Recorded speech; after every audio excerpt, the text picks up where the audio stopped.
अब अंधकार भी हम ही मिटाएंगे क्या? अंधकार मिटाना दीपक का काम है, हमारा काम है भगवान की कथा सुनना। अब कथा का काम है हमें शुद्ध करे, वो कथा अपना काम करेगी। बहुत मोटी परत है पाप की, धीरे धीरे टूटेगी, एक दिन में नहीं टूटेगी। एक दिन धक्का लगाया, फिर लगाया, फिर लगाया। एक जन्म के पाप की वासना है क्या? अनादिकाल से संसार को भोगते आ रहे हैं, पाप करते आ रहे हैं। इसलिए कोई चिंता की बाजी जीवन में नहीं उतरे, कोई चिंता मत करो, निरंतर कथा सुनते रहो। हमारा काम है दवाई खाना, रोग मिटाना हमारा काम नहीं है। रोग मिटाना दवाई का काम है। हम क्या करते हैं कि दवाई की भी दवाई खाते हैं, अरे दवाई काम नहीं कर रही, अरे एक दिन में काम करती है क्या? धीरे धीरे दवाई अपना प्रभाव दिखाएगी। भगवान की कथा ही अमृत है, यही सही में भेषज है, यही हम सबों के कल्याण का परम साधन है। गोपिकाओं ने कहा तब कथामृतम तप्त जीवनम कवि भी रीतम कल्मषापहम श्रवण मंगलम श्रवण मात्रेण मंगलम। केवल सुनने मात्र से कल्याण हो जाता है, सुनने मात्र से कल्याण नहीं होता। तो जिनको भगवान मिले हैं वो क्यों कथा सुनते हैं? हनुमान जी को तो भगवान मिले हुए, सुखदेव जी को भगवान मिले हुए, बड़े बड़े अमरात्मा, निर्मलात्मा, योगींद्र, मुनींद्र, कवींद्र, जिनका अंतःकरण एकदम अमृत से भी ज्यादा पावन है, वो भी भगवान की कथा सुनते हैं। पूछो आप काहे बैठते हो? बेवकूफ से बेवकूफ कथावाचक होता है, उसकी कथा में भी हनुमान जी कथा सुनते हैं मस्तक झुका करके। और हनुमान जी तो कह सकते हैं तू क्या कथा कहेगा रे छोकरा? हमने भगवान राम को अपने कंधे पे बिठाया है, हमने उनके चरण की सेवा की है, और तुम कहते हो कि राम जी का चरण कमल इतना सुकुमार है, तुम क्या वर्णन करोगे? मैंने उनके चरण को दबाया है, मैं जानता हूं, और तू क्या सुनाओगे होंगे? लेकिन इसके बाद भी हनुमान जी कथा सुनते हैं। क्यों सुनते हैं? वो जानते हैं कि कथा केवल आत्म कल्याण का साधन ही नहीं है, कथा स्वयं भगवान है, कथा स्वयं परमात्मा है।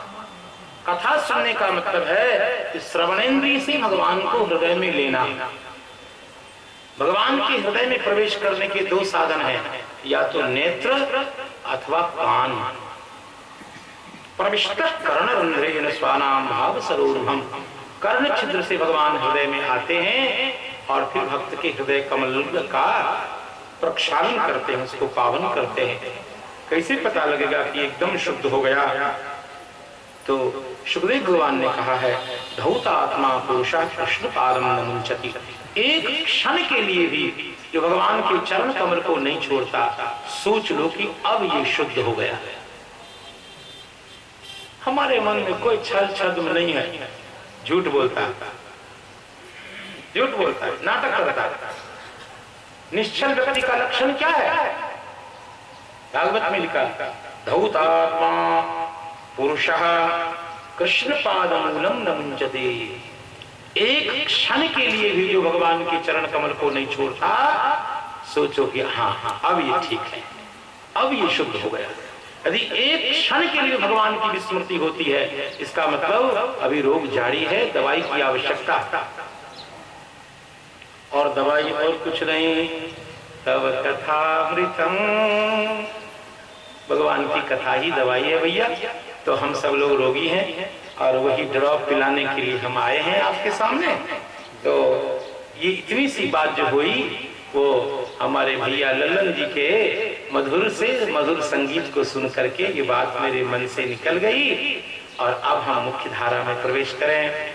श्री भक्तमाल जी की, भक्तवत्सल भगवान की। और ठाकुर जी चाहेंगे तो आज ही पूरा तो होना ही नहीं, ये तो पक्कम पक्की बात।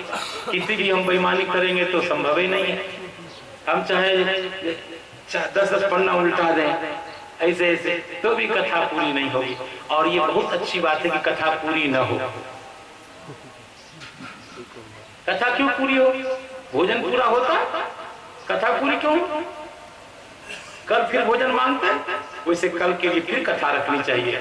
निरंतर कथा जीवन में चलती रहे, इसलिए कथा कभी पूरी न हो। हम भले पूरे हो जाए, हम पूरे हो जाएंगे तो फिर हमारा बच्चा कथा कहेगा, वो पूरा होगा तो उसका बेटा कथा कहेगा। ब्राह्मण के घर में जन्म इसलिए होता है कि निरंतर भगवान का गुणानुवाद करे। कथा पूरी न हो, ऐसे भगवान से प्रार्थना है कथा निरंतर होती रहे, बस अंतिम श्वास तक निरंतर कथा की धारा बहती रहे। गंगा जी की धारा बंद हो जाए ये अच्छी बात है क्या? तो आज हम जिस संत की कथा कहना चाह रहे हैं तो वो उसका संकेत मैंने कल निवेदन किया था। कल मैंने आपको श्री नामदेव जी महाराज का चरित्र सुनाया था। नामदेव जी महाराष्ट्र के बहुत अच्छे संत, उनकी सबसे बड़ी विशेषता थी कि सर्वत्र भगवान का दर्शन करते थे। यहाँ तक जब घर में आग लग गई तो उस आग में भी भगवान का दर्शन करने लगे। संसार के लोग उनके घर से सामान निकाल रहे थे और वो कहते काहे निकाल रहे थे? जब भगवान आ गए तो भगवान के लिए तो सब कुछ है, तो बाहर निकाले हुए सामान को फिर भगवान को अग्नि में डालने लग गए। और जब घर जल गया तो जिसके प्रेम में ये पागल रहते थे उनको लग गई चिंता। तो भगवान द्वारिकाधीश स्वयं और उनकी गृहिणी हम सबों की माँ जगन माता रुक्मिणी माता दोनों ने आकर के नामदेव जी के घर बना दिए। भगवान ने स्वयं युगल सरकार, प्रिया प्रियतम जगन माता, जगत पिता भगवान दोनों भगवान द्वारिकाधीश उठ गए। तो रुक्मिणी माता ने कहा क्या बात है सरकार, आज बिल्कुल पूरी तैयारी में है। कहा एक भक्त का घर जल गया है, आज जाना है घर बनाने के लिए। तो रुक्मिणी माता ने कहा आप घर बनाना जानते हैं जो घर बनाएंगे? भगवान ने मुस्कुरा कर कहा इतनी बड़ी सृष्टि बना दी, घर बनाने में क्या है? कहा घर बनाए इस अवतार में कभी घास काटे हैं, खरपतवार काटे हैं, कि बांस चीरे हैं, कि रस्सी जोड़ना, जब क्या जानते हैं आप? मुस्कुरा करके रुक्मिणी माता ने कहा। भगवान ने कहा सब कुछ करते हैं। तो रुक्मिणी माँ ने कहा कि मुझे भी साथ ले चलिए। तो कहा देखिए वहां आप महारानी बनने के लिए मत जाइए, मेरे साथ जाएंगे तो आपको भी काम करना पड़ेगा। आहा कितना बड़ा भाग्यशाली वो भक्त रहा होगा कि श्री भगवान स्वयं बांस चीर करके और ऐसे ढड्ढा बना के उस पर खरपतवार रख के रुक्मिणी माता रस्सी देती हैं और वो काटने वाला जो होता है हंसुआ देती है। और इस प्रकार भगवान ने स्वयं नामदेव जी महाराज के छप्पर बनाए। और संसार का सबसे बड़ा कलाकार यदि जिस छप्पर को बना दे तो कैसा भवन रहा होगा। गांव के लोग आए, कहे नामदेव जी किसका कहां से कारीगर मंगवाया आपने, इतना सुंदर छप्पर बना दिया। तो नामदेव जी ने मुस्कुरा के कहा बहुत महंगा कारीगर है। कहा कि तब कहा कि कैसे आएगा? कहा पहले अपने घर में आग लगाओ। ऐसा कारीगर यदि चाहिए तो पहले मेरी तरह अपने घर में लगा, घर को ताप लो तब होगा। और तब किसी संत ने कहा कि घर में आग लगाने से ऐसा कारीगर नहीं मिलता, नामदेव जी के जैसा जब पवित्र जीवन आपका होगा तब वो कारीगर आएगा। भैया हो ऐसा ऐसा रसमय चरित्र आपने श्रवण किया, श्री नामदेव जी महाराज का चरित्र। और आज श्री ठाकुर जी महाराज की कृपा से देखता हूँ कौन चरित्र हमारे सामने आता है। एक पंक्ति, इसी पंक्ति का गायन करके मैंने छोड़ दिया था। चारों युग चतुर्भुज सदा भक्त गिरा सांची करण, दारुमयी तलवार सार में रची भुवन की, देवाहित सित केश प्रतिज्ञा राखी जन की, काम ध्वज के कपिचारु चिता पर काष्ठ जुलाए, जयमल के जुध माही अश्वचर्या पुन धाये, घृत सहित भैंस चौगुनी श्रीधर संग सायक धरन, चारों जुग चतुर्भुज सदा, भक्त गिरा सांची करण। श्री नाभास स्वामी जी महाराज ने कहा, देखो चारों युगों में भगवान की एक प्रतिज्ञा सर्वदा रही है कि भक्त के मुख से जो निकला, भगवान ने उस वचन को सत्य कर दिया। जैसे श्री प्रहलाद जी ने कहा कि इस खंभे में भगवान है, भगवान ने उस बात को सत्य कर दिया। और वहां कहा गया, सत्यम विधातुम निज भृत्य भाषितम, अपनी भृत्य के भाषित को सत्य करने के लिए भगवान प्रकट हुए। स्तंभ को विदीर्ण करके भगवान नरहरि नरसिंह प्रकट हो गए। नरहरि चंचल है मति मोरी, कैसे भजन करूं मैं। तो भैया वही भगवान नरहरि प्रकट हो गए स्तंभ को विदीर्ण करके। वैसे यहां उदाहरण दिया, दारुमयी तलवार सार में रची भुवन की। एक भक्त थे राजस्थान के, जिनका नाम था भुवन सिंह चौहान। एक क्षत्रिय थे, राजपूत, परम भगवत भक्त। लेकिन किसी राजा के यहाँ राजा के अंतर्गत मंत्री जैसा कुछ काम करते थे। एक बार राजा शिकार खेलने गया, साथ में ये भी थे। और शिकार खेलने के क्रम में एक मृग को तलवार से इन्होंने काट दिया। मृग मतलब मृगी को, हरिणी को। संयोग से वह हरिणी सगर्भा थी, गर्भिणी थी, गाभिन थी। बड़ी बलानी, मैं तुलसी की माला पहनता हूँ, मैं तिलक लगाता हूँ, मैं वैष्णव कहलाता हूँ। ऐसी नौकरी में आग लगे जहां हमें जीव की हिंसा करनी पड़े। धिक्कार है इस वैष्णवता को, इस जीवन बड़ी ग्लानि हुई। लेकिन फिर मन में विचार किया कि जो भी नौकरी मिलती है वो भगवान की प्रेरणा से मिलती है, भगवान की कृपा से मिलती है। आज मुझे दिल्ली में नौकरी मिली है तो ठाकुर जी को लगा कि 2 अक्षर संस्कृत पढ़ा है तो संस्कृत वाला काम करे तो थोड़ा 2 पैसा मिलेगा तो बाल बच्चे भी पल जाएंगे और ये भी अपना प्रसन्न रहेगा, इसकी सार्थकता भी हो जाएगी। वैसे मन में विचार किया, आखिर जो संसार का जो कोई काम है तो भगवान की सेवा है, तो कैसे उसको छोड़ें। हाँ, विचार तो कर सकते हैं। तो लोहे की जो तलवार थी, संसार को दिखा करके राजा को भ्रम में डाल कर दिया। कहीं राजा को पता न लगे, इसलिए लकड़ी की तलवार बनाई, लकड़ी की तलवार बना करके म्यान में डाल दिया, ताकि लकड़ी की होगी तो इससे फिर कोई जीवन में कटेगा ही नहीं, अब मेरे हाथ से किसी की हिंसा होगी ही नहीं। और उसी लकड़ी की तलवार बना करके म्यान में डाल दिया। लेकिन राजा के सेवकों में 1-2 को पता लग गया कि भुवन सिंह की जो तलवार है वो सही तलवार नहीं है, ये लकड़ी वाली तलवार है। ये राजा के विशिष्ट सेनापति हैं, कभी आवश्यकता पड़ने पर दिक्कत हो सकती है। तो धीरे धीरे किसी प्रकार ये बात राजा के काम तक पहुंच गई।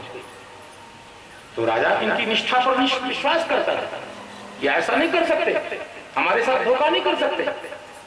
लेकिन विश्वास करने के क्रम में एक बार राजा को लगा कि जरा पता कर लेते हैं। तो उपवन में राजा अपने सैनिकों के साथ, विशिष्ट परिकरों के साथ थे और राजा ने हंस करके कहा, सारे सेनापति अपनी अपनी तलवार को खोल के दिखाएंगे, हमें देखना चाहता हूं कि सेनापतियों की तलवार कैसी है। बस अब समझ गए, अब ऐसे भुवन सिंह जी के मन में आ गया कि अब तो लकड़ी की तलवार है, और राजा देखेगा तो फिर तो नौकरी से हटाएगा, फिर दंडित भी करेगा, समर्थ है। तो सबने दिखाया, सबकी तलवार लोहे की थी। और जब भुवन सिंह का नंबर आया तो खोलते खोलते भुवन सिंह जी ने कहा, मुंह से निकलना चाहिए था दारू, दारू कहते हैं लकड़ी को, और पता नहीं जीभ जैसे मेरी कभी कभी जीभ लटपटा जाती है, वैसे उनकी भी जीभ लटपटा गई और मुख से निकल गया सारू। सार शब्द का अर्थ है लोहा। तो ऐसे जो तलवार को म्यान से निकाली कि संसार भले वो लकड़ी की थी लेकिन वह लोहे के समान निकल पड़ी।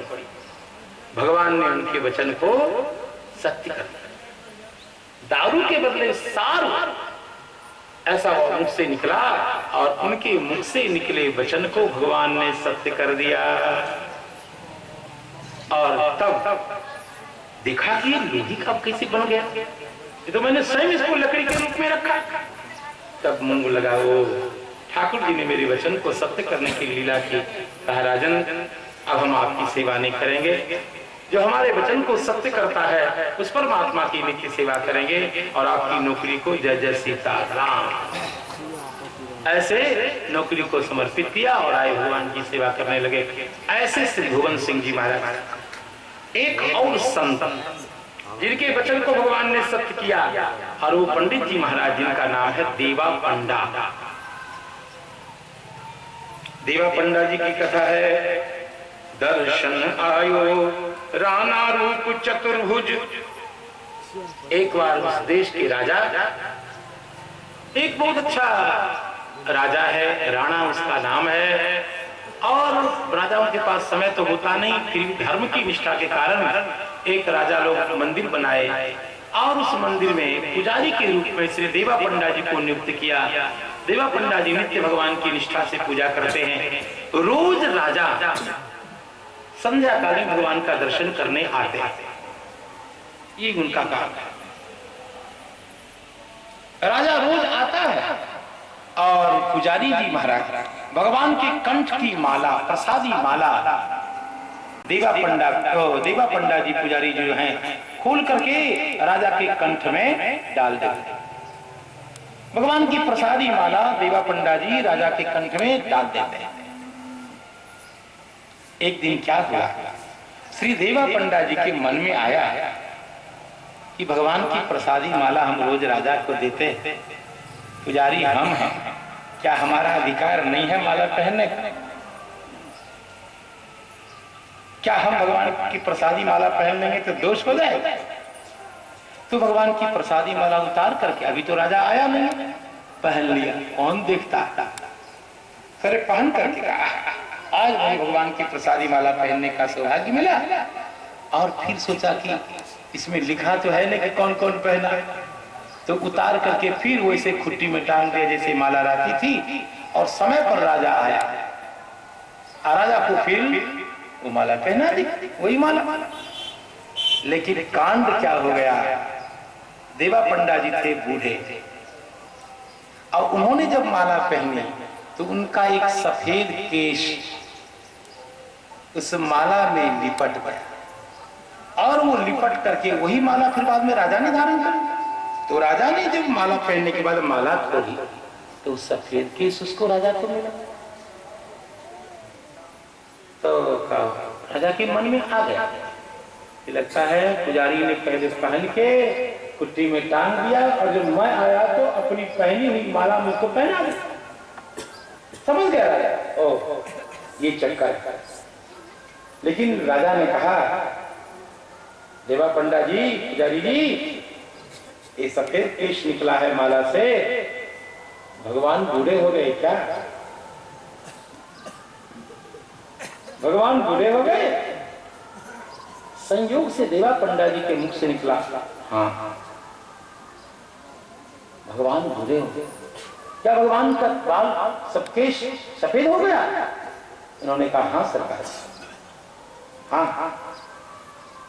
अब मुंह से तो निकल गया, राजा भी तैस में आ गया। राजा ने कहा ठीक है, कल मैं आ रहा हूं, देखूंगा, कल मैं देखूंगा भगवान के केश सफेद हैं कि नहीं।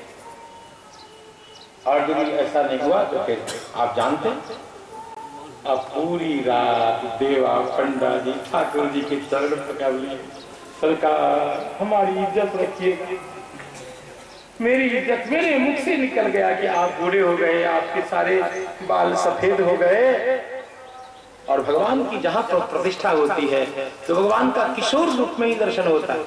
कई लोग पूछते हैं भगवान की दाढ़ी मूछ क्यों नहीं होती? किशोर अवस्था के बालक के दाढ़ी मूछ है, वैसे भगवान सर्वदा किशोर अवस्था में विद्यमान होते हैं। भगवान की खूब सुंदर काली काली घुंघराली अलकावली केशपास, और भगवान के चरण पकड़ लिए पंडा जी, भगवान बचाइएगा इज्जत, यदि मेरी इज्जत नहीं बची थी राजा हमको छोड़ेगा नहीं, मार डाले। प्रातः काल श्री देवा पंडा जी ने भगवान की पूजा के लिए अपने को उपस्थित किया तो क्या देखा, भगवान के सारे बाल सफेद हो गए, सारे। राजा तो उत्कंठा में था कि अब बताएंगे देवा पंडा को, उसकी धूर्तता समझ में आ जाए। और जहां राजा ने देखा तो भगवान का श्री विग्रह और पूरा का पूरा केश सब सफेद, तो राजा के मन में आया कि रात में हमको दिखाने के लिए पंडा ने, पुजारी जी ने, भगवान के जैसे बाजार में नहीं मिलता केश, वैसे सफेद वाला केश ला करके लगा दिया।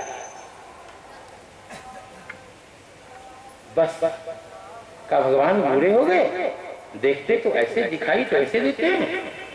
राजा को लगा कि सिर्फ बाहर वाला केस बनावटी केस, नकली केस होगा, और ऐसे करके एक केस भगवान के मस्तक वाला ऐसे छू करके ऐसे खींच लिया। तो भक्तमाल में लिखा है कि खून की धारा चल चली। आज जब खून की धारा चली है तब राजा उस दशा को देखकर कहा बाप, परमात्मा के साथ। और देवा पंडा तो भगवान की शरणागत वत्सलता पर बलिहार हो गए। बलिहारी सरकार, आपको छोड़ करके भक्त की इज्जत और कौन रख सकता है प्रभु? तब भगवान ने स्वप्न आदेश किया कि अब राजा इस मंदिर में कभी न आवे, यदि आएगा तो उसका वंश निर्मूल हो जाएगा, मैं सत्यानाश कर दूंगा, और भगवान को जो माला अर्पित हो उसका अधिकारी केवल पुजारी हो। भैया हो, पंडा के कहने पर, देवा पंडा जी महाराज के कहने से भगवान ने उनके वचन को सत्य कर दिया। ठीक कह रहे हैं श्री नाभा स्वामी जी, चारों जुग चतुर्भुज सदा भक्त गिरा सांची करण। भक्त की गिरा को भगवान सांची करण, सत्य कर देते हैं। और एक और उदाहरण, कामध्वज, इस कथा को मैंने आपको सुना ही थी। और जयमल के युद्ध माही अश्वचर्या पुन धाये। एक जोधपुर में, जोधपुर के आसपास एक छोटी सी रियासत थी, और वहां का राजा, वहां के राजा थे जयमल सिंह। अब भगवान श्री सीताराम जी के अनंत भक्त, अनंत भक्त, परम अनंत, और भगवान की सेवा की इतनी अपूर्व निष्ठा कि कम से कम 17-18 घंटे भगवान की सेवा पूजा करते। राजा होकर निरंतर भगवान की सेवा करते थे। जैसे अम्बरीश जी महाराज के लिए कहा जाता है कि अम्बरीश जी निरंतर भगवान की सेवा करते थे। आपको पता है, एक बार अम्बरीश जी महाराज भोजन कर रहे थे, भगवान का प्रसाद ग्रहण कर रहे थे। प्रसाद ग्रहण करते समय चावल में धान का जो छिलका उनके मसूरे से सट गया, दांत से खून निकल आया। अम्बरीश जी ने विचार किया कि जब मेरी ये दशा हो गई तो राजा अधिराज भगवान रामचंद्र की कितनी दशा, कितना कष्ट हुआ होगा भगवान।